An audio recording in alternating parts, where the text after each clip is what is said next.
WBO, good news sa boxer natin. Fans ni Inoue, pinakyaw ang ticket sa Casimiro vs Uguni.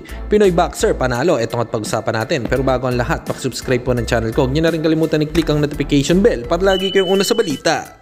Laban ang aasahan, balita sa mga pambato na isasalang, pasabog na video, lahat yan nandito. Nino Cruz TV ang iyong paborito. Pag-usapan nga po natin mga kaboxing, kahapon nga ay napasabak sa Asian Games ang isa pang kababayan natin na inaabangan din ng mga boxing fans na si John Marvin kontra kay Robin Nepal. Panalo po siya dito via second round TKO. Ito nga at panoodin natin ang naturang video clip.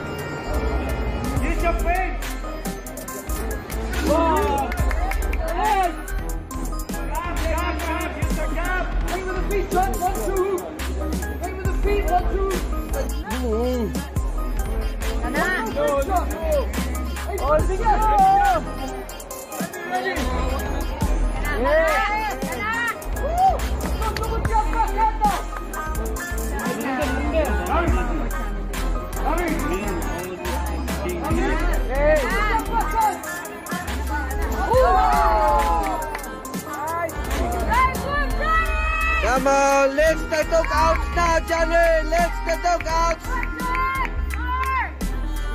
Yes, nice one, Johnny. Nice one by Kiki or whatever is that contest.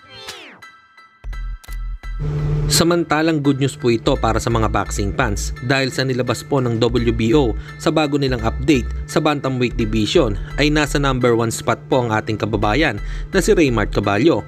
Kaya naman malaki ang pagkakataon nito na makakalaban niya si WBO champion Jason Moloney at posibleng ito na din ang bawi ni Caballo para sa mga Pilipinong boksingero na binaklas ni Jason Moloney.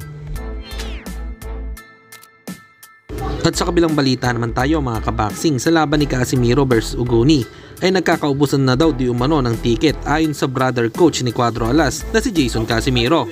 At balitang balita na daw yung laban mo tol. Hype na, nagkaubusan na ng ticket.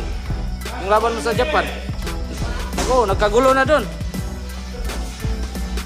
Yung mga fans ni Naoya Inoue, nagkaano na. Sila yung parang pinakyaw na nila yung ticket. Yung mga fans ni Naoya Inoue guys sa Japan, nagkagulo na sila dun. Kasi nga, gusto nilang makita talaga na si Naoya Inoue at Cuadro Alas yung maglalaban next year.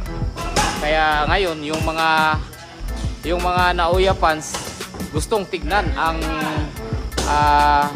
laban ni Cuadro Alas kay Uguni.